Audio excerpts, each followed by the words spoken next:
Welcome to the Shield Football Podcast. I'm your host, Fredo. With me today is that boy DC and Steven in the back running things like always.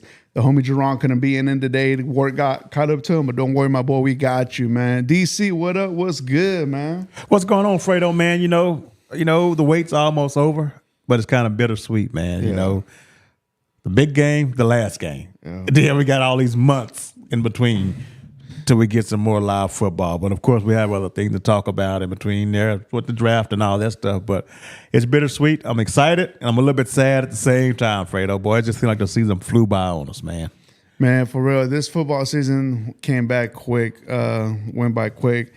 I'm sad, man, because the fact of the matter is, man, like, what in the world we gonna do on Sundays, DC? You know? You better hope you follow baseball or basketball, man. But yeah, it's that time of the year, man. Unfortunately, man. But hey, guess what, DC? Football season ain't over. Ain't over yet. We're gonna have the off season. Mm-hmm. We're gonna have the draft, free agency, training camp. Yes, there's always something in the NFL, man. That's right, always. The only time that kind of dies down really for the NFL, I want to say, is between May and July, you know, and then from there you got training camp and whatnot, man. But hey, man, we still here. We talk about it, DC. So let's go on to some news and notes, man. So we got some accordingly, we got some two head coaching spots that got kind of filled up. Yeah. And let's talk about it, man. Let's talk about the one in Arizona. So how do you feel about that one, DC? They were the last one to hire somebody. I think that's probably one of the would have been more difficult job to fill outside of that Cleveland Browns job. Yeah. Because the quarterback situation, I don't think they're going to bring Kyler Murray back. So I think they're going to let Mike LaFleur end up coming in and picking his own quarterback. I just don't see Kyler being there. I don't think it's going to be a Jacoby Brissett from the jump, but I do think they're going to go out in free agency and try to bring somebody in, whether that be a Malik Willis or somebody like that. I don't know, but I just don't see Kyler Murray being the future there. I think he have one more year left on his contract, and it'd be good for him just to go on and get out of there, get rid of that Arizona smell on him. But, yeah, I don't know much about him. I think he was on Robert Saleh's staff with Saleh within the Jets. So I don't know how much experience he got. He's going to be the head coach, and I'm guessing he's going to be the play caller also. But I don't know. Arizona, it's a reboot for them. You know, the whole Marvin Harrison Jr. thing, I don't know if that's going to work out. Yeah. You know, that being a top 5 pick like that, and then what you've gotten out of him so far, I don't know. They're going to have to hit a reset. The only for sure thing they got on that team is Trey McBride. Yeah. But outside of that, they got some decent players on defense, but outside of that, there ain't much going on in Arizona. That's going to be a really, really rebuild job. Man, Arizona is one of those destinations, man, like it's going to take a lot time to get that team up right. Unfortunately, I really don't see that team making a big splash next season, man. They're in the middle of a big time. Yeah. Trying to figure out how exactly they're going to be in the future, because the fact is that you have to look for another quarterback. Yeah. And you just paid this one with Kyler Murray, and you thought that he was going to be your future, you know, your future franchise. But man, that's really a bad signing right there, man. Yeah. Now to the Browns head coaching job. How do you feel about that one right there, man? It was kind of head scratching to me to bring in Todd Monken. I thought they were going to just go ahead and hire the DC and move him up to head coach, because Todd Monken, he was just there in 2019. They ran him off as the offensive coordinator, but then they brought him back as the head coach. So that really didn't make much sense to me. They should just let Jim Schwartz go ahead and get there, because they're in a bad spot. You had guys pulling their names out of the hat for their job, because I don't know if it's a whole Deshaun Watson thing or what, because they got a quarterback issue too. So they got a lot of things to figure out, and they still got to carry that cap hold that Deshaun Watson got. I heard they may end up releasing Gabriel, the guy they drafted, I think, in the 3rd round. Yeah. Dylan Gabriel, the quarterback. So, which would now become a wasted pick. You know, you could have done something different with that. And you still have Shedeur on the roster. And I don't know how that's going to work out. I'm guessing Deshaun Watson's going to come back this year, but I have no hope in that working out. Yeah. I just don't, man. It's been too many years in between him playing quality football and just coming back off the cup like that and then being productive. I just can't see it.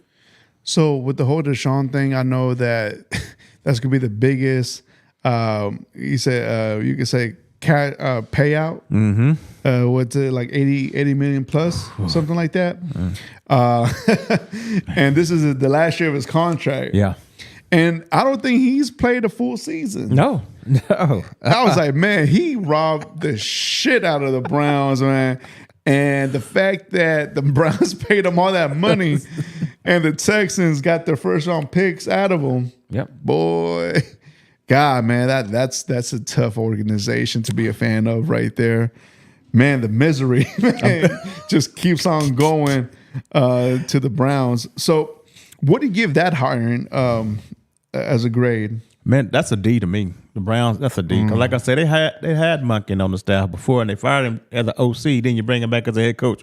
What do you think has changed? To me, he's going to be just a bridge coach. He's just going to get him through the rest of these rocky times, and then next thing they'll bring the real deal. Yeah. And once they clean all this Deshaun Watson and all this other stuff out of there, they'll go out and find him another coach. And it's crazy that a lot of head coaches withdraw their name from interviews with the Browns. That man, nobody wants a part of that shit. Right. It was like, at this point, man, we take anybody with the polls type of thing, man. So, man, I feel bad for that organization, man. I truly do, especially for the fans. Man, Cleveland fans, man, hang in there, man. All right, on to the next one, man. So the next one, we could talk about the Raiders ones. Yeah. So how do you like that hire? Well, it hasn't officially happened. They said it can't do anything, till after the Super Bowl, but I like it. Yeah. Getting a young play caller in there. He's got some work to do, of course. He's going to get to pick his own quarterback, which I'm assuming they're going to take Mendoza, but maybe that ain't for sure, because that's a team that needs a whole lot. And if I'm the Vegas Raiders and the Jets want to swap places with me at 2 from 1 to 2, and they want Mendoza that bad, I wouldn't be against trading that and moving back and then taking some picks from the Jets, because the Jets got like 5 first-round picks over the next couple of years. And since the Raiders need so many holes to fill, and Mendoza ain't no guarantee to be that guy. Yeah. It's just so happened that this is a weak quarterback class, and then he gets uplifted to the front. So if I'm the Raiders, I would also think about maybe putting that off and build the rest of my team up. Why would I bring that guy in here with a busted up team? We've seen how that go. Yeah. Next thing you know, 3 years, like whole Sam Darnold and all these guys, they come in the first 3 years on a terrible team and they're out of there. So if I'm him, man, I'd probably just build it up around him and then get the quarterback. Go out there and get you a bridge quarterback. Like I mentioned, Malik Willis. I think Kyler Murray is going to be a free agent. I mean, he's going to get cut. There's going to be some other guys that get released that'll just get you over the hump while you build this team up. And then next thing you know, all you got to do is find the quarterback, and you'll be good to go. Yeah. But like you said, you got Brock Barrows, you got Ashton Genty. You still going to need some help on that offensive line, man, and some receiver help. So you got a lot of things. He can fill a lot of – if he just passed on the quarterback this year, like I said, and take a first – move back to second and take another Jets first-round pick – he can get a good start. They can get a good start in the Raiders. Sure, that's a good point right there, DC. If the Raiders were to go that route and take the next couple of years, hey, let's find ourselves a quarterback until we find our franchise quarterback, and just build around and have that quarterback ready, set to go once they do find that franchise quarterback, because you got to build that offensive line. Yes. I mean, we saw what he did with Sam Darnold. It made him actually look even better than he did in Minnesota. Yeah. So yeah, man, why not just build up that team, and until then, just trust the process. Yep. Yeah. And I believe there's going to be a guy like maybe I think Tua. I think he's going to be out of Miami. I wouldn't be surprised if Miami go in a different direction. And then you got Tua's going to be out there, of course, Kyler Murray, and like I said, Malik Willis, and it's probably going to be a couple. I don't know about Mac Jones. He may have another year. He may be under contract with San Francisco for another year. Yeah. But there's going to be some guys that shake loose out there that you can just get a bridge quarterback to build up everything, and then bam, then you just put your quarterback in there. And at that point, you don't need the best quarterback in the world. Once you build up all this stuff around it, you see what Seattle did. You know, Darnold ain't the best quarterback in the world, but he got a team around him, and it saves them a lot of times. Yep. I do like that Malik Willis, if he does go to there, because he kind of came from the similar type of offense, and we saw the times that he did had to go in. He played prestige, you know, and you know, it just didn't help that the rest of the Packer team wasn't looking that great neither. But overall, I think he'd be a good, solid type of option, you know, until you find your that QB franchise. Yeah, no doubt. All right, man. So DC. So you want to jump into to our awards? Yeah, for the Shield Awards that we got going on. That's good, man. So we're going to talk about how we going to grade certain categories for the Shield, and how we saw certain positions. So we're going to have our MVP, Coach of the Year, our defense / offense Player of the Year. Same thing as for our rookies. Yep. Defense and offense. Most disappointing team and most improved team. Yeah. So let's start off with the bottom, man. Let's go with our most impressive team. Who do you think? Who do you think you got on that one, DC? For me, I got Chicago, the Bears. For me, they were the most impressive. I knew they were going to make an improvement with Ben Johnson, but I did not see this coming.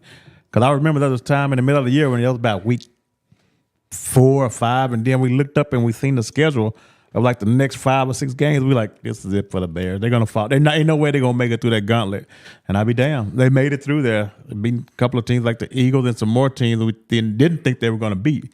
And they pulled it off. But they definitely played over their head this year.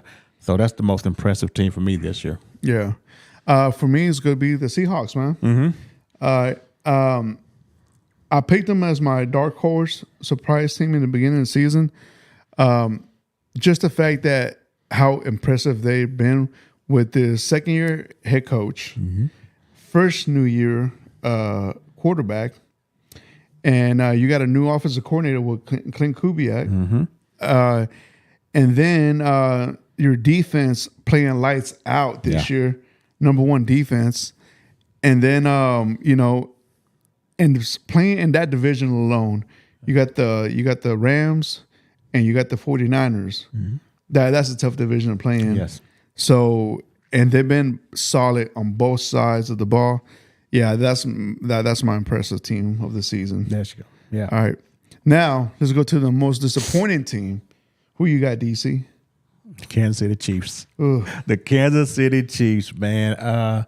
Coming into this year, a lot of people have big expectations for them, even me. But for them to go out like this for no reason at all, there was nothing wrong with. There was no reason this team should have flamed out. It ain't like that. It ain't like Mahomes went down the first game of the year and they didn't have him. Yeah. No, he was there the whole season, and Kelsey was there. And this is still the result that you come out with. They weren't missing anything, and this is still the way they ended this season. But I could have said Baltimore, but this right here, for me, is the most disappointing season for me, the Chiefs. Yeah. Yeah. All right, that's a good one. To me, I'm going to pick the Eagles, man. I think the Eagles have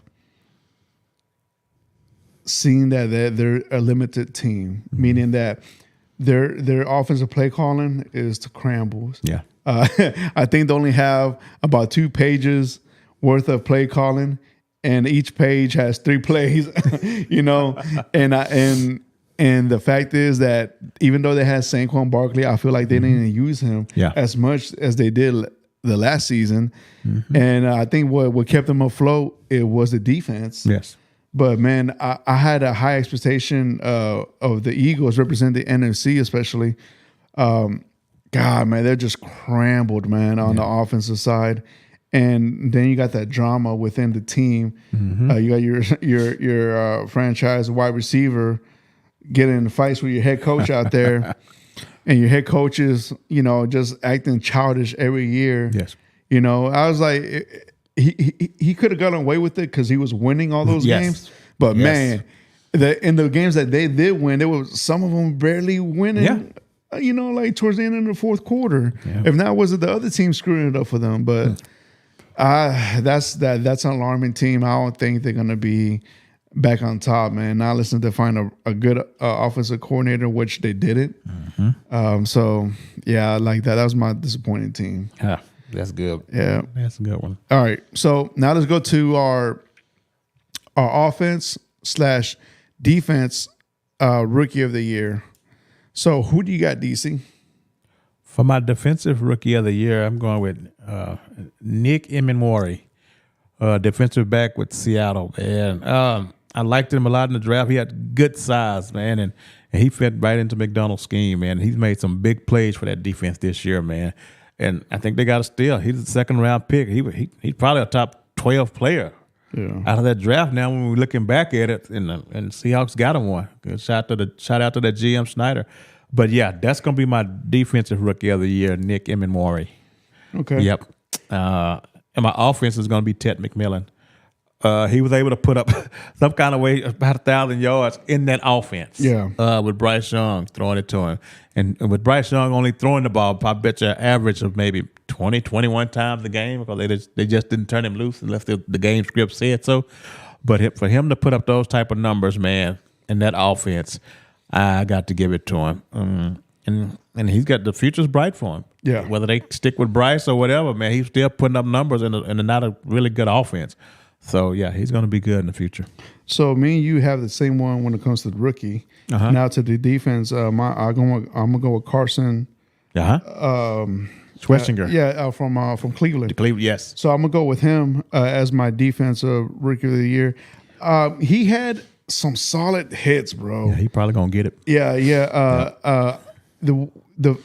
I know he didn't get so much recognition or attention because of the team he plays on, unfortunately. Yes. But when whoever watched those games know that he was making some solid hits, and to me, I feel like he's the one that stand out the most out of the rookie class when it comes to defense, man. Yep. So, you got anything else, DC? No. All right, so let's move on to the defense player of the year. I'm pretty sure me and you have the same one, but go ahead and let us know who you got. Fredo, this is one I struggled with the most.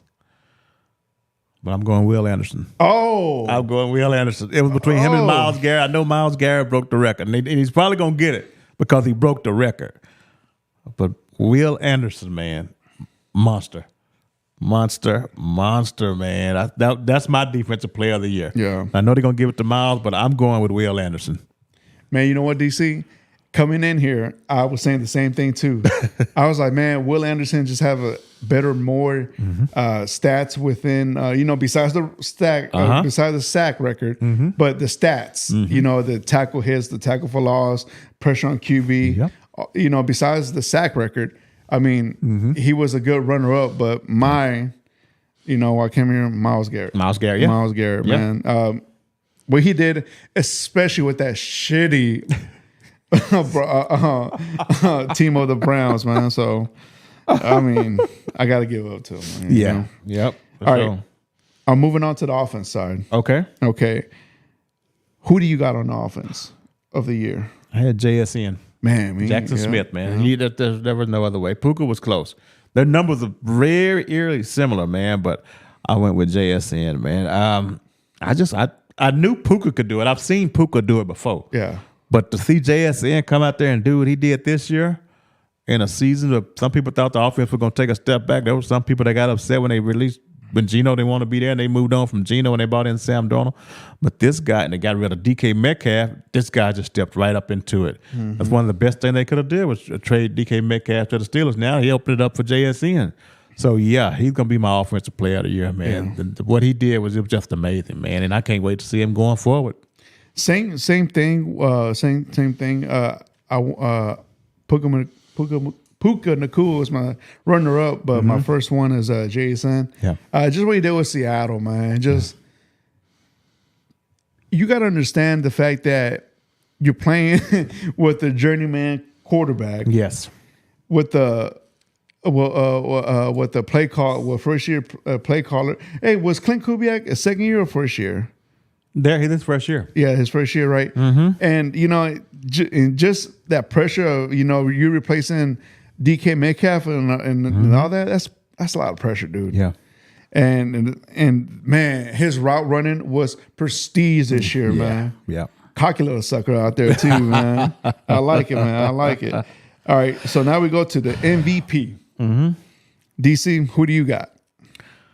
Matt Stafford. Yeah, Matt Stafford, man. I mean, the touchdowns, the fact that the division that he played in, and he was still able to do that and did up multiple times against Seahawks, the best defense in the league, and he kept putting up massive numbers on them. His touchdown and interception ratio, man, was just awesome. Played the whole season. There was even season started before the season started. There was questions about his back. Yeah. And we ain't seen none of that since week one, none of that at all, And he took him to almost to the promised land, man. So, but yeah, he's my MVP, Matt Stafford, man. Yeah, same here, man. He's my MVP. I feel that he came into the season with injuries. He did. Mm-hmm. What they were saying within week one, he was having some back issues, like you said, but the way he was spreading out that offense through Adams, Nakua, Shea, even to his running back, it was just, he was looking nice, man. Let's remind the audience, man, this man's like 42 years old. That's dinosaur years in football, man. And the way that he's still slinging that gun like that, man, it's very impressive. All right, how about Coach of the Year? Who do you got? This was close for me, but I'm going with Vrabel. For me, it was between him and Ben Johnson. Yeah. But I'm going to go with Mike Vrabel on this one, man. What he was able to do with that team in his first year. This is a team that went out and they was just spending money like crazy in the offseason. And I'm thinking like, man, you spending money like you're a year away. I think y'all still a couple of years away. Well, he showed us that he wasn't no couple of years away. They were ready right now with the roster that he put together, man, and got the guys to buy in. And look where they are. They're in the big game now. So, yeah, I'm Vrabel's my Coach of the Year. Yeah, same here. What he did in New England. Don't get me wrong, man. He's bringing the experience, what he did since, with the Titans. Mm-hmm. And then, the type of men he is, the type of leader. He did an awesome job over there within with the Patriots. I really think that Mike Vrabel is one of the best coaches in the NFL right now, man. No doubt. Yeah. No doubt. Yeah. All right. Sorry, yes. What awards you want to give to? I want to say that's it. That was it. That was it. That's it. Right?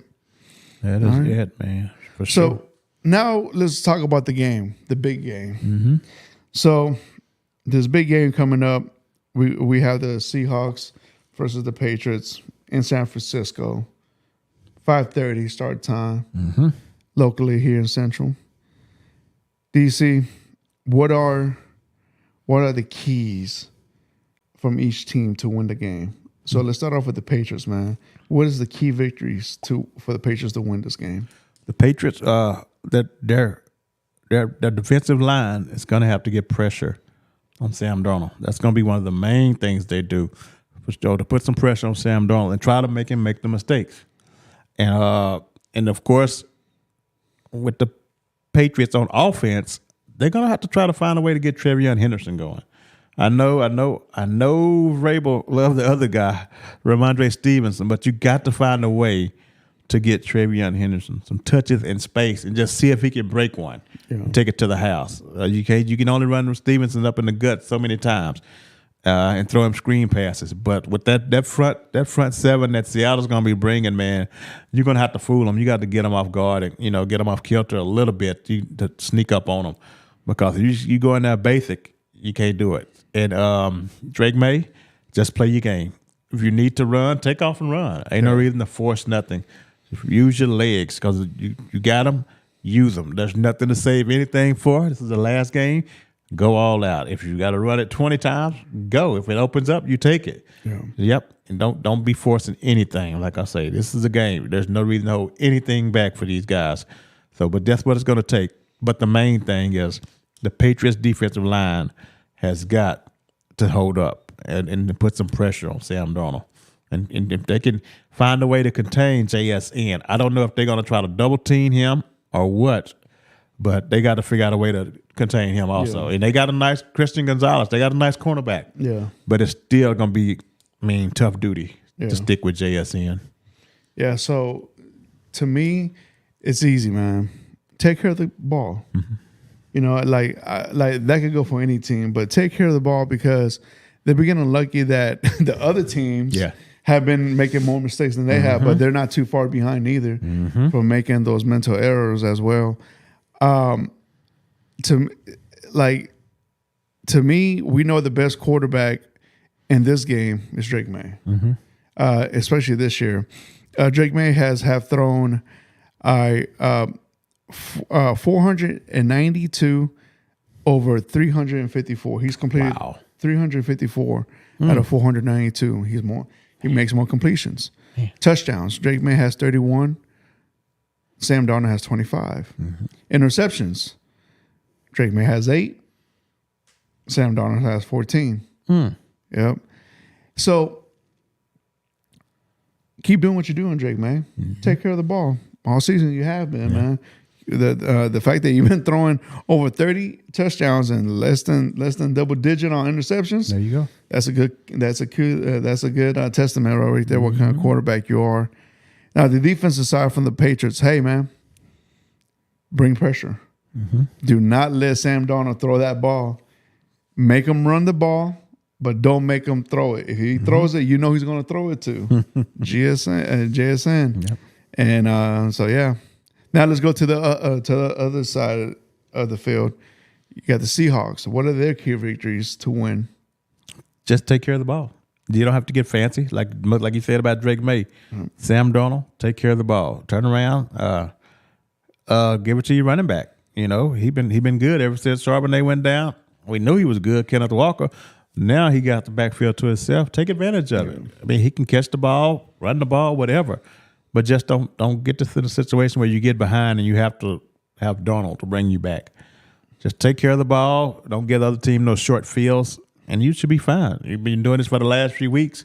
You've been smashing people, so just don't get behind and take care of the ball, Sam Darnold. Don't get cute. Clint Kubiak, I know you're on your way out. No reason to get cute. Just keep doing what you've been doing. Keep the main thing, and I think they'll be okay. Yeah. Okay. For me, the Seattle Seahawks have to bring it. I feel like they're the ones that are more you could say pressured. Yes. Out of both of them, you're gonna have to be a little bit more physical. The Patriots are some dogs over there, man. Like you gotta have to go toe to toe with them. If you see the head coach from the Patriots side, he demands physicality. So I think the Seahawks have to bring more physical into the game, make them more tackles, give Drake May that pressure. If you let that dude run, you're screwed, man. And contain the running game from them and make Drake May throw the ball, make him throw it. I feel like Seattle has the best receivers. Seattle has the better defensive line. And I feel like Seattle has the better running game. So all this leads towards Seattle. Seattle just take care of the ball and be physical. That's the key right there. Take care of the ball and be physical. Yeah, be all right. That's like that was key what you said, pressure. Like you say, Seattle's playing with pressure. There's no pressure on New England. They're playing with house money. Yeah, there was not even a thought for them to be there. Nope. At all. After coming up the year they came off, and a lot of people didn't think the Seahawks were going to be there, but they made it. But as the season went on, they looked to be the more dominant team. Yeah, and now you made it here. Pressure. Yeah, pressure. Don't get behind. Just don't do it. Don't do it at all. So right now, the Seahawks are the favorites to win this game. Right now, they're at a favorite at 60% to win the Super Bowl. Now the odds with them They are the favorites by 3.5 points. Oh, that's what it's 3.5 now. Yeah, 3.5. It's going down. It's going down. Going down. Oh no. The spread's 4.5. I'm sorry. Okay. Yeah. Okay. Yeah, the spread's 4.5. Man. So they opened at 3.5. Now went up Okay. to a 4.5. So yeah. Wow. Yep. So another thing you said a while ago, Fredo, is that they got to come out and play them from the jump. Seattle, don't let this game be a close game. Don't let this be one of the 1-point games in the fourth quarter with 3 minutes to go. Don't do that. See what happened Don't with do the it. Texans? Yes. See what happened with the Broncos? Put them away. Man. Don't let them hang around. Nope. Don't do it. From the get, Yep. you got to do what you did to the Broncos back then. Snatch their souls out because you let them stick around and they feel like we can play with you, it's going to be trouble at the end. For sure. Yeah. Yes. So, but it wouldn't be bad TV though. No, it wouldn't be. No. So we said all that. Now let's ask the real question, DC. Who do you got coming up for the Super Bowl, man? I'm gonna go with the Seahawks. Yeah. I'm gonna take the Seahawks, man, and just see what happens. I think it's gonna be a lot tighter game than most people think, but I'm gonna take the Seahawks, man. Yeah. I just don't see it. I just don't see it, man. With that defense, I don't see how they do it at all. So I'm picking the Seahawks as well.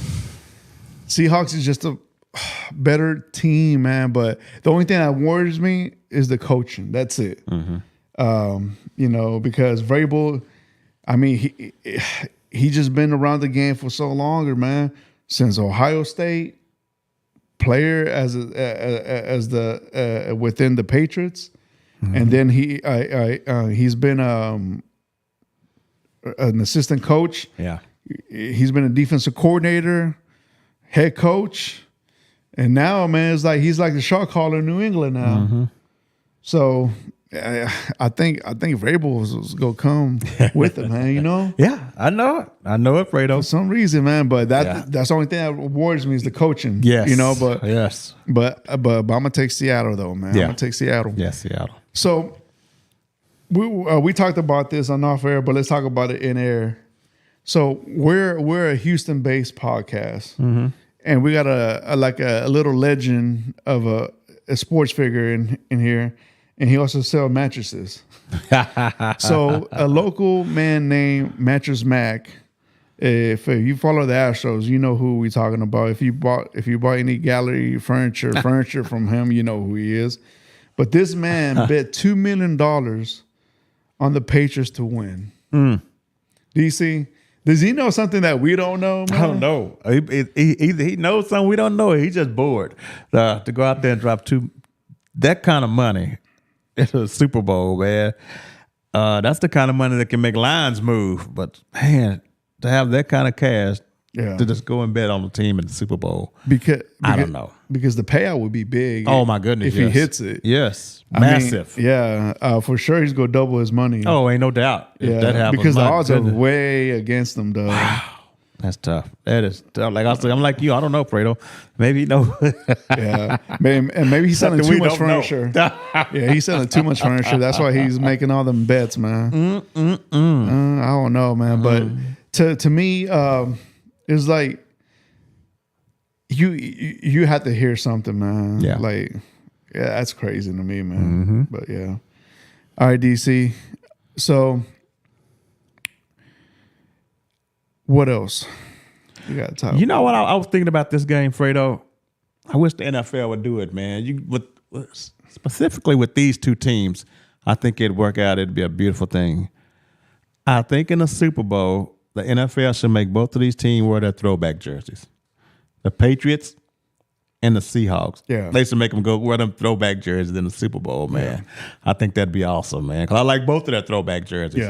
Yeah, that'd be awesome, man, for the Super Bowl with these type of team, with these jerseys, man. Whenever it comes around, put them in them throwback jerseys, man. So, speaking of the whole jersey thing, man, so we know that Super Bowl is more a sponsorship type of thing, corporate. Mm-hmm. So they got a lot of patches in their jerseys for the Super Bowl. So we know I think the Patriots are going to have 5 patches. Wow. right here, and then Seattle's gonna have 4. So and then the ones with the captain ones. So so you got those as well. It's gonna be a bunch of patches going on, but man, just keep it simple, man. Just have the Super Bowl logo and your captain logo, and that's it, man. Yes. But all I want to have their 50 year anniversary, 60-year anniversary type of patches. Yeah, man, just keep it nice and clean. They got enough money. You ain't got to put all those patches on there, man. Yeah, man. And so all right.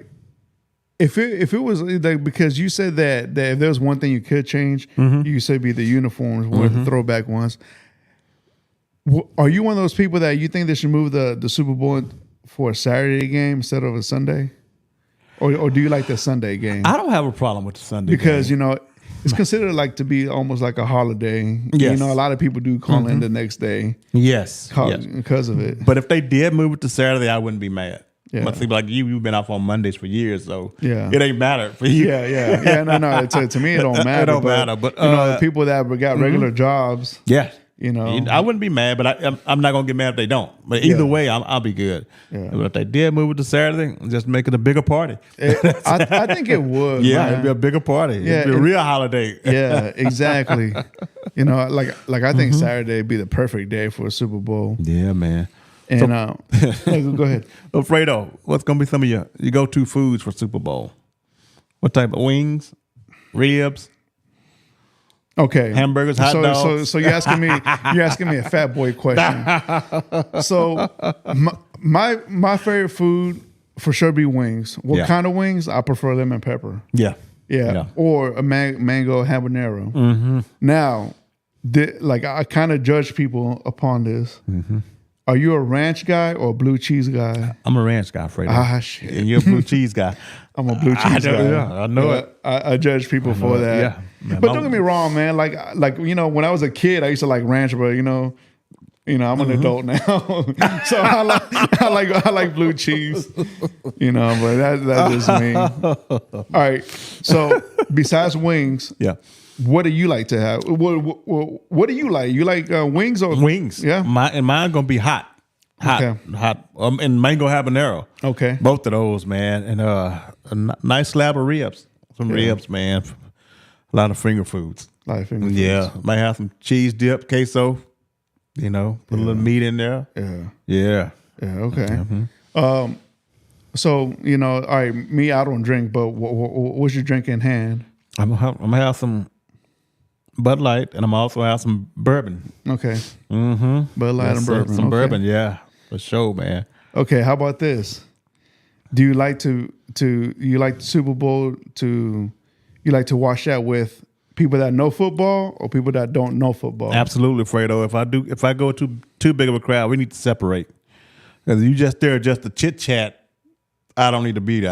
I do like to watch the game, and I don't need you just talking about what happened on your soap opera while I'm here trying to watch the football game. No, I'm here to watch the game, and that's why I'm here. So you separate it. Some people can be in the garage, some people can be in the living room, but the serious people need to go to one spot, and your non-serious people need to hang out somewhere else. Yeah. Okay. Yeah, same here, man. Like, if I had the space, I would have 2 TVs. Like, all right, who wants to chit chat goes here, and who wants to be serious about the game, just come over here. Yes. Yeah. For sure. Yeah, but it's like people that don't watch the game. This is the one time of the year they do watch it. So yeah. All right. Well, so let me ask you another one. Do you actually like the Super Bowl to be played in cold weather or tropical weather? Or closed stadium? I don't mind the closed stadium because that way no type of weather is going to affect it. There's not going to be any rain or there's not going to be any snow or anything like that, especially for this game. I couldn't imagine what the Broncos and the Patriots played in being a Super Bowl game. Yeah. That wouldn't sit well with me. So I don't have no problem with the indoor stadiums. But it looks like we coming to a point, Fredo, where just about everybody's going to be indoor stadium. Yeah. I think Cleveland's getting one built, Buffalo, the only one that's going to be really left that's cold, Pittsburgh, Philly, and the 2 New York teams. And they'll still be outside. Yeah, and and Buffalo. Yeah. Yeah, Well, Buffalo- Buffalo's gotten a new one though. Yeah, but it's mid cover. It's not all Okay. the way covered. Good. But what about Tennessee? Tennessee's Yeah, it's getting gonna be open? I think it's gonna be open. Yeah. It's gonna be similar, like I think like Buffalo. I don't think Yeah, it's gonna like be fully. mid. Yeah. Yeah. So when doesn't cost too much damage Right. into it. Yeah. Yeah. Okay. All right. So what all right. So both of us are football fans. Mm-hmm. Would you ever wear one of the two teams' jerseys or a shirt that they're playing? No. I'm not doing it. Yeah. No. And along those lines, Fredo, I've been wanting to ask this question on the show. I keep forgetting every time. If I'm going to a Texans Colts game, I don't need to see Steelers jersey there.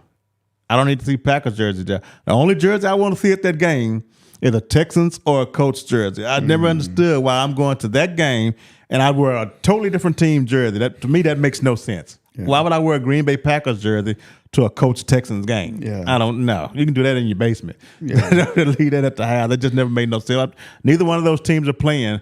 Why would I want to go out in that jersey, man? So my thing is, man, like, all right, so I'm a season ticket holder. Mm-hmm.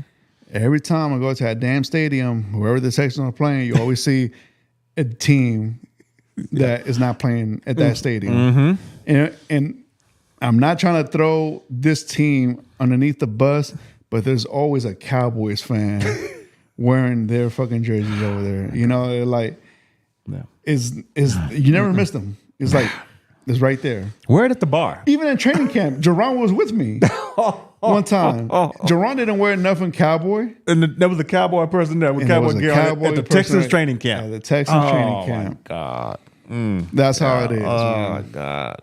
You know, but hey. But you know Don't what? do it. Maybe those are just people that love football and they want to watch a game. I mean, you also got to see that side. All right, look, all right. When was the last time you've been to a Texans game? Oh, man, it's probably been at least, I want to say 6-7 years. Probably before COVID. Okay. Before COVID, yeah. What team did you want to go watch? It was the Dolphins. Okay. Texans and Dolphins. Okay. So we know that your team used to be right here, home base. It's like, but you still went to go watch football, right? Right. But you didn't wear no jersey, did you? No, I didn't wear it. No. Yeah. I mean, like, I get it, man. I mean, like, some people love the game like that, man. They just want to rep their team and also watch real NFL football. Yeah. You know? I mean, like, I couldn't see myself living outside of Houston and not watching a Texans game. Right. Right. know? So that'd be kind of hard. I mean, man, this is fun. Yeah. Okay. So All right. man. What else, Mr. DC, that like bugs you about the NFL Man. or fans? We didn't talk about the Buffalo Bills, did we? Hiring Joe Brady. Oh no, let's talk And about that it. whole conundrum they got going on in Buffalo. You know, you get rid of the coach, and they're the reason that you got Keon Coleman and all this other stuff, man. And all you do is promote the guy who was the play caller to the head coach. So what do we really do? So what do they really think is going to change in Buffalo now? Yeah. You know, I guess you just went out and found somebody that Josh Allen likes. The offense still going to be the same. So I don't get that part. If you're going to do that, just get rid of everybody. I don't know if Joe Brady's going to make that big of a difference as a head coach from what he's doing as a play caller. I mean, what is he going to do different? I don't think he's going to be any more leader of a man than McDermott was. Yeah, I really don't. So he still got to find somebody to come in there and fix the defense. And I don't know if he's hired a defensive coordinator or not yet, but that's still going to be a problem. So I don't know. I guess they just wanted to appease Josh Allen, which, you know, it makes sense. You know, your franchise player is going to have a say in it going forward. So we're going to see. We're going to see if the offense, they still going to probably need a receiver and some more things on defense. So we're going to see if it makes a difference. I just don't see how. Unless they change the personnel. The guy, I feel like that guy, he's one of the most winning coaches in his time there. yeah. So now you go out, you get rid of him, and you still kept some of the guys in the building. No, you're gonna get rid of clean house. Yeah. Clean house. You kept the GM there. He got a promotion, and the offensive coordinator gets a promotion. So now, I don't think anything's gonna change in Buffalo, man. I really don't. I think it's gonna be the same old. Not saying they're gonna be good, but I just don't see what he's gonna do to make a difference. Yeah. For him. To me, man, Buffalo is pretty much done, man. This was the opportunity to actually make a good run for a championship, and I think that ship has sailed, man. Yeah. Like you said, man, they're bringing somebody else and they're just promoting them to a higher rank. I think McDermott, right? That was his name. He was, yeah. I think he was a better head coach than than the offensive coordinator will be, man. But we'll see what's up, though, man. Like the only time will tell, man. But you got to give Josh Allen some fucking help, man. Yeah. I mean, at this point, man, that organization is holding that talent go to waste. Yeah. Yeah. So Fredo, with this Super Bowl, who do you think is gonna be the Super Bowl MVP? Ooh. Man, if Seattle wins it, this could be Jason. Jason. Yeah. I think if Seattle wins it, I think they're gonna give it to Sam Darnold. Of course they would. Yeah. I think they'll give it to Sam Darnold. Yeah. It's always the damn quarterbacks that get they're gonna give it to Sam Darnold. They give the love to. But I could see a world where, depending on how the game go, Kenneth Walker. Yeah. Depends on how the game go. Oh yeah, especially if he rushes for 150 with 2 touchdowns. Yeah. Oh, absolutely. Yeah. Yeah. Yep. And Darnold goes out there and throw a couple of interceptions and they still win. I could see a way where Kenneth Walker could end up winning it. But I'm sure if the Patriots find a way to win, it's got to be Drake May. Yeah, it has to It's be. got to be. It has He's to got be. to play out this world. It has to be, yeah. For them to pull this off. Solid game, man. Yeah, he's got to play out this world, man. Or that defense got to be lights out. Yeah. And he could turn Sam Darnold over multiple times and pick 6 or something like that. That's going to be another thing that you have to watch out for because Seattle will get you on the special teams. Yeah. They will get you, man. And that may be the difference in the game. A blocked field goal, a missed field goal, But these guys are going to be scrapping, man. I'm looking forward to it.